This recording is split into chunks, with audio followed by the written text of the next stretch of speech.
name is Gene Rule, and I've been told to give an inspiring speech, something like that. I'm sorry, Gene. At any rate, Gene, there's so many people speaking, I can't hear you. pardon? There's so many other people speaking. Yes, will people not speak? Okay, well, welcome. Most of you have been here before. You know the rap that we are, again, we're kind of unique in the Bay Area and globally almost in terms of the fact we are, first of all, into a Marxist library and interested in Marx, but secondly, we are non-sectarian. We welcome all different versions of Marxism, from Stalinism to Trotskyism to Marxist humanism to anarchism, Maoism. So, yeah, so we come at it from a variety of different perspectives, and we appreciate this diversity. And although we come from different perspectives, we all are united in our respect for the work of Karl Marx and our belief that his work will remain as significant for the class struggles of the future as they have been in the past. I'll have some announcements of future programs coming up. Basically, what we're going to do is spend about an hour or so listening to Sargis and Gerald on Harriet Tubman as a revolutionary worker.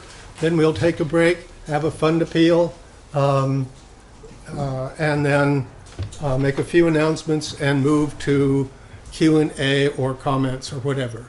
So, did I inspire everybody? Oh, yeah. Very much. Very inspiring. Okay, I'll turn it over to Al.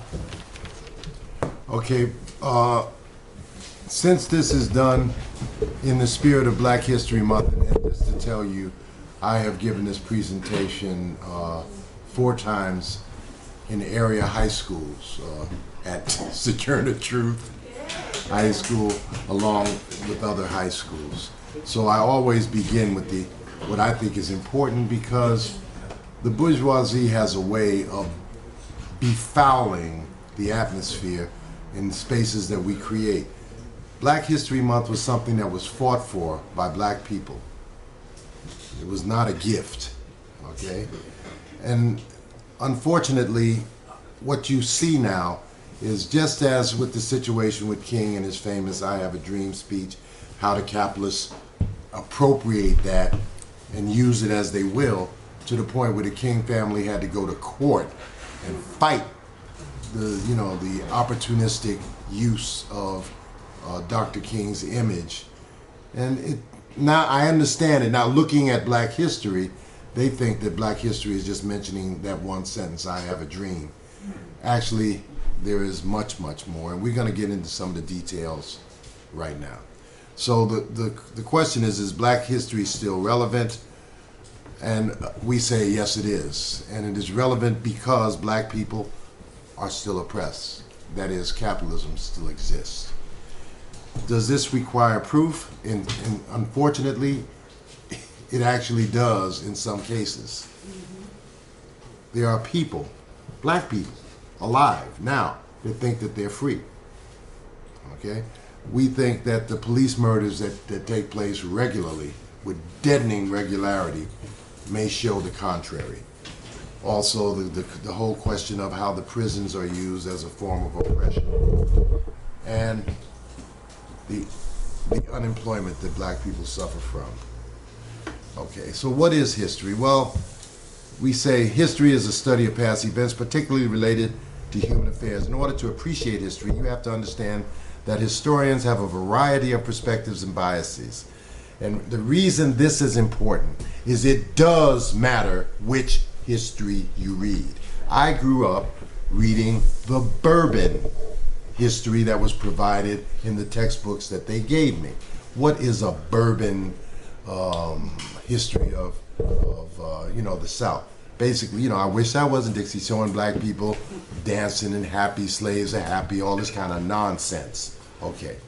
Well, unfortunately, that was the version that we were taught until people like Faulkner and other great historians, McPherson, and I can go on, there's actually a list of these historians, began to give a counter narrative.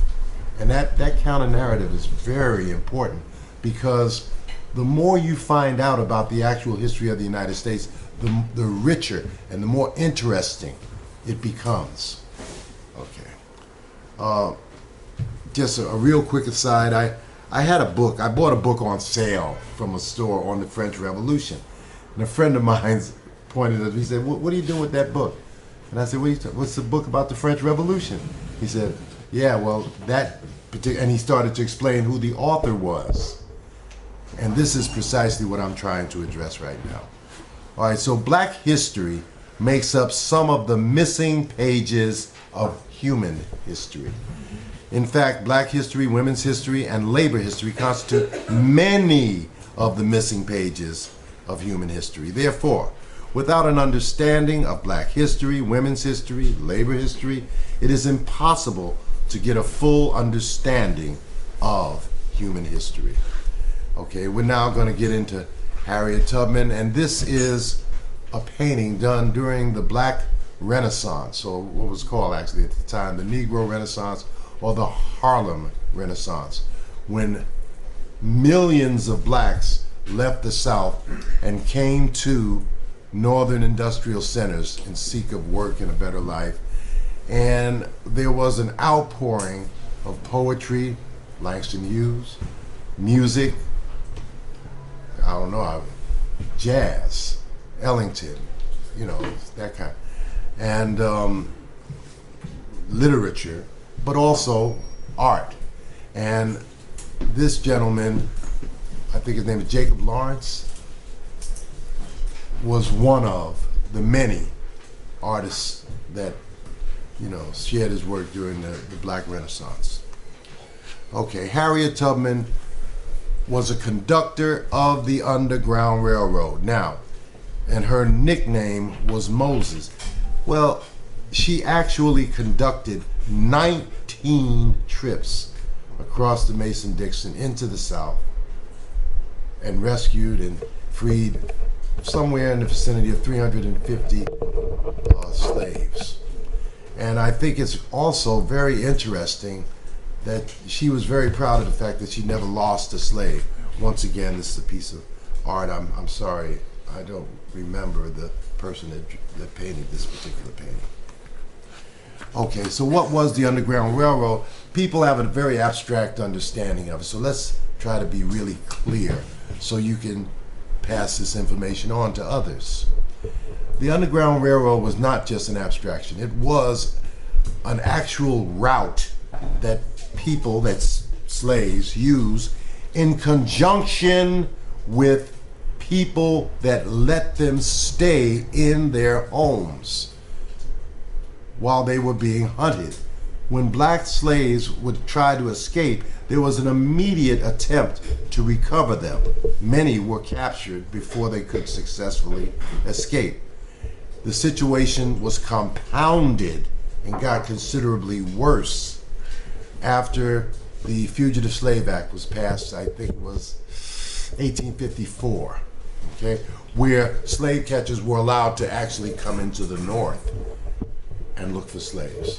So at that point, people had to go into Canada and seek a refuge. So, and Mexico. You know, actually, I don't know that for a fact how many, and we're gonna have a discussion period, so we invite people to add information and data to our discussion. But I really don't know of any slaves that escaped that route. So the Underground Railroad was a network of secret routes and safe houses established in the United States during the early to mid-19th century and used by enslaved African Americans to escape into free states and Canada. The scheme was assisted by abolitionists and others sympathetic to the cause of the escapees. Okay. So Harriet Tubman and others that actually shepherded the slaves from that location to freedom were called conductors. They put $40,000 on her head, dead or alive. Oh yeah. She she wasn't no joke. She wasn't no joke. She kept coming. Kept coming. And so she became pretty adept at disguises, you know, distracting the oppressor so that she could carry out her tasks, etc. Okay. Now this, I think, is very important for the young people because this identity politics is killing us. It is paralyzing us. So let's be really clear. Abolitionism is often depicted as an ineffectual campaign led by white liberals, but it was actually a radical interracial movement, galvanized above all by the resistance of slaves themselves. But remember, you had to have stations. Harriet Tubman did not walk 100 miles to freedom. She got in wagons where she was covered. She stayed in homes overnight. White people that were revolutionaries played a positive role in facilitating the Underground Railroad. Very important. This pseudo-nationalism that exists today, and along with the Democratic Party's identity politics and all that garbage, confuses the issue that, in fact, many slaves could not have freed themselves without the assistance of white revolutionaries. Let's be clear about this. This is just a statement of determination that I thought was worthy of sharing. If you hear the dogs, keep going. If you see the torches in the woods, keep going. If they're shouting after you, keep going. Don't ever stop. Keep going. If you want a taste of freedom, keep going. And so she did. Now, I really don't have the time to get into this particular aspect of the presentation. But, you know, I got this stuff coming out of my ears. When you prepare for a forum, you read everything available. So just to make it plain, Harriet Tubman was supposed to be on the $20 bill now. She was supposed to be done, released. The President of the United States has blocked this, and it probably will not occur until 2022. But I listened to the debates in the Congress and from the officials, and I have to say that they are not worthy of repeating. You know, it's really sad. I'll just repeat what the President stated. He said that it was a national security issue. He's right. But wait a minute. But here's how the left sometimes injures itself. It's supposed to be fighting the bourgeoisie. You know? There are leftists, or identity politics people, who have stated that, oh, well, this is not a good thing that she'd be on the $20 bill because it's co-opting her image and blah, blah, blah, blah, blah, blah, you know, on and on and on. I want to just say this and move on, and that is, I think given the level of ignorance in this country, what people know and don't know, it is, I think, a very good thing that she, a person that conducted 19 trips to free other people, freed 350, and we'll talk about the 700 that she freed later. It's a good thing for people to hold that in their hand, to think about it, and maybe a couple of people actually look it up. Maybe it'll enrich the culture a little bit. Okay, so as you know, John Brown did his raid on Harper's Ferry, and at this point, we're gonna go to my partner, Big Al. Go ahead, Al. Thank you. Thank you. How many here saw the movie Harriet? No. Oh, good. I'm glad.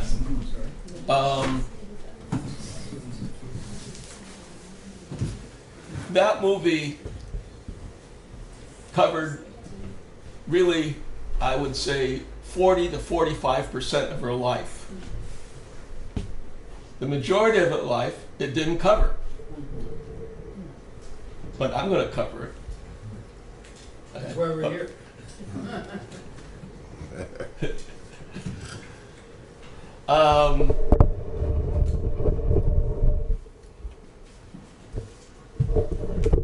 It's obvious about her Underground Railroad experiences.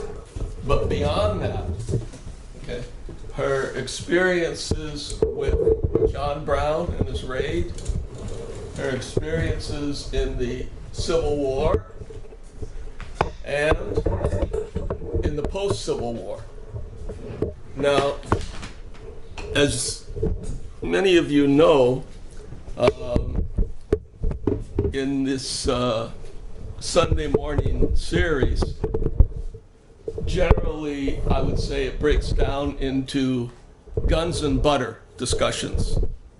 That is, the butter discussions are about the nature of capitalism, the problems that capitalism spawns, and how to deal with that. Okay? I deal with the guns part. Okay, so every time somebody comes in, you should know that that's going to be my focus. And the guns part plays a big role in Harriet Tubman's life. Now, in relationship to her military, the military part of her life, you can look at her as a military commander, as a military scout, and as a spy. And some people say that she was unique as a black woman because of this. But there are two parts to this uniqueness. For example, as a soldier, she was not the only black soldier in the Union Army.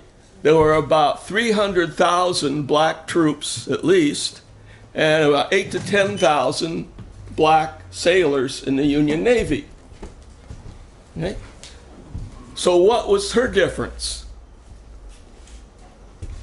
Her difference was that she was at a higher command level.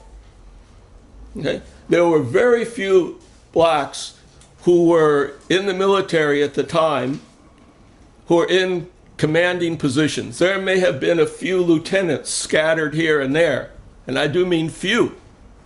Okay? And you might say that you throw in all the sergeants too, but she was at a higher command level. She reported directly to Washington, directly to the Secretary of Defense. Okay, that's one thing. Another thing is that while she was a woman, and that was unique. Well, yes and no. She wasn't the only black woman who fought in the Civil War. Yeah. She wasn't the only woman who fought in the Civil War. The thing was that at least in the Union Army, all the women who fought were disguised as men. They did not identify themselves as women unless they were caught or their bodies were found on the battlefield or they were wounded and discovered. Okay? But she openly, okay, was considered part of the ranks. Okay? So that was her unique role as a commander and openly as a woman, which in that period of time was unique, right? Unique.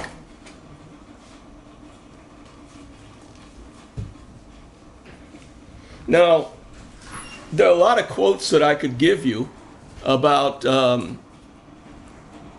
Harriet Tubman by higher ups. Some of them are listed in your in the sheet on this announcement. Okay, but let me just remind you of a couple of things. General Grant said that I credit her spying as being worth many regiments to the Northern forces. Colonel Higgins, who was the head of the Massachusetts 54th, which was a black unit, said that, quote, Harriet Tubman had better military judgments than half the generals in the field. Well, no use giving you the quotes, because those are many quotes. There are many quotes like that that verify her contributions. So what I'm going to do is divide it up into several parts. Briefly discuss her experience in the pre-underground and underground period, her experience with John Brown, and her experience in the Civil War. And in each of those experiences, I'm just going to mention how they contributed to the next period. That is, her Underground Railroad experience, how that contributed to her John Brown experience, how John Brown experience contributed to her Civil War experience. Okay? Now, first the pre-underground and underground experience. She grew up in Maryland on the Eastern Shore, and she was on cotton plantations. But the plantation also produced lumber. And there was also a lot of trees. It was also a forest plantation. Okay. And when she grew up, her life was extremely harsh, starting as a young child. She was beaten with canes when she was a kid. This was for allowing the wife of the plantation owner to beat her when Harriet was under 10 now, when the baby cried and woke up the mother. Another significant experience was when she was a teenager, I'd say about 15 or 16, something in that area. One of the overseers threw a 2-pound weight, which hit her head. And I'd say caused severe damage, which affected her for the rest of her life. Epilepsy, constant illnesses, and most important after that period, visions. Visions of the future, visions of talking with God, visions of persons that she would meet, and so on and so forth.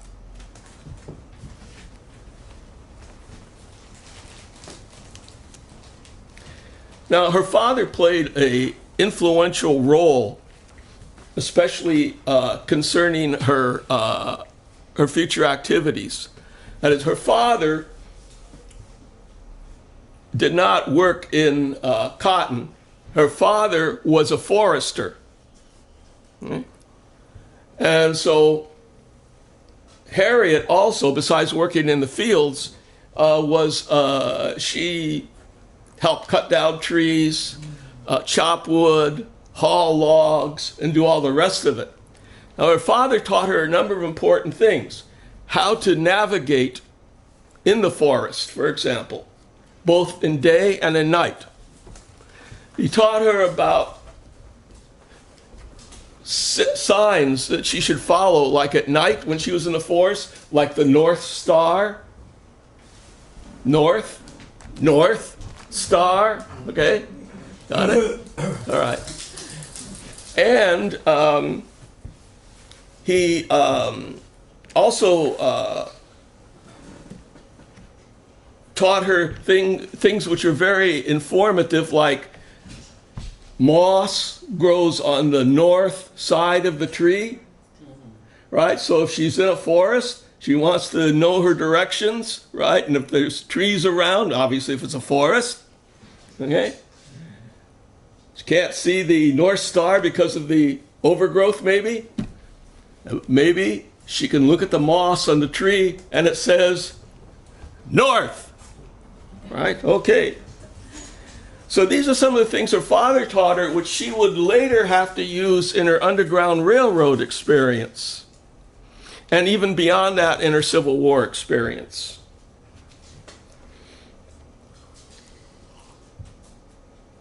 Now, during the Underground Railroad experience, which lasted from 1849 to 1860, she did make 11 trips from the north, including Canada, I might add, to Maryland.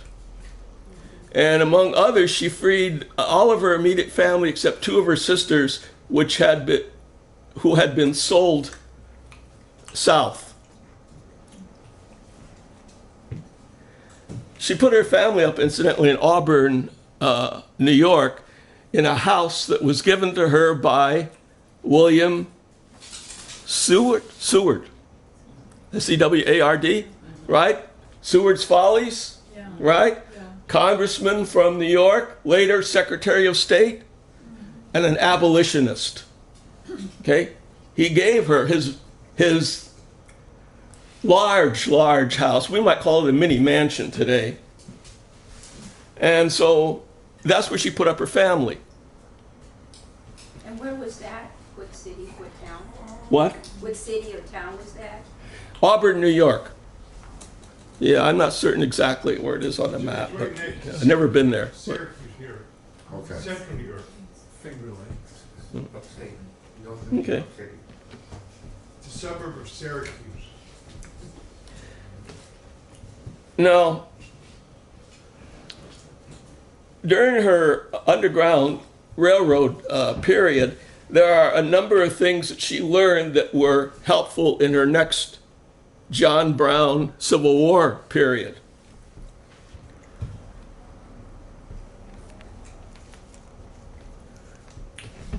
For one, she would always travel at night.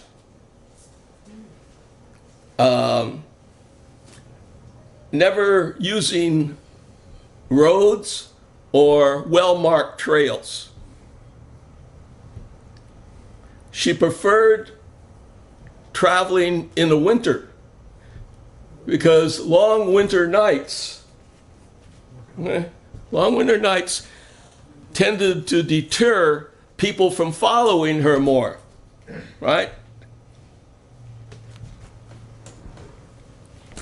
She also, if she went in the summertime,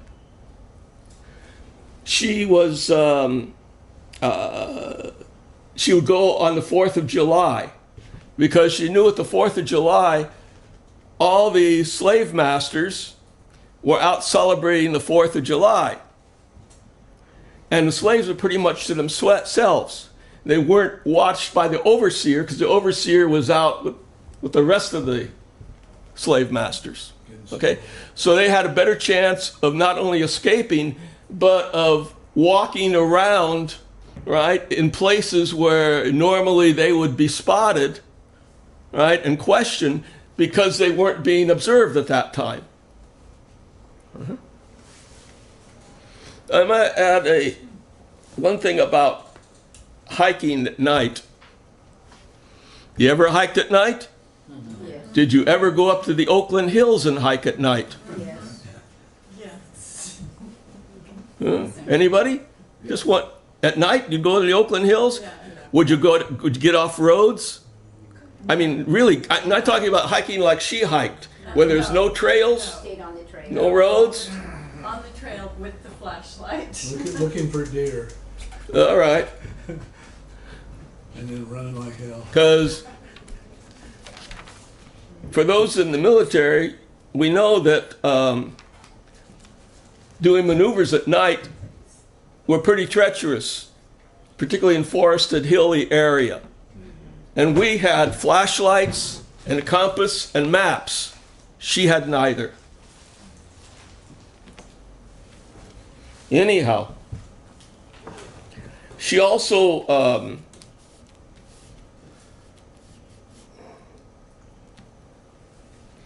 learned how to use the various stations that Gerald mentioned, or we might call them safe houses.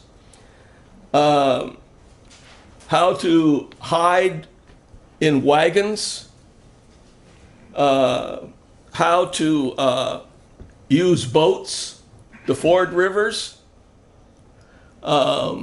She learned how to use disguises. For example, disguises as men at times, or disguises as old women. Okay? So she could move around in Confederate territory, or Southern territory at the time, you know, without attracting undue attention.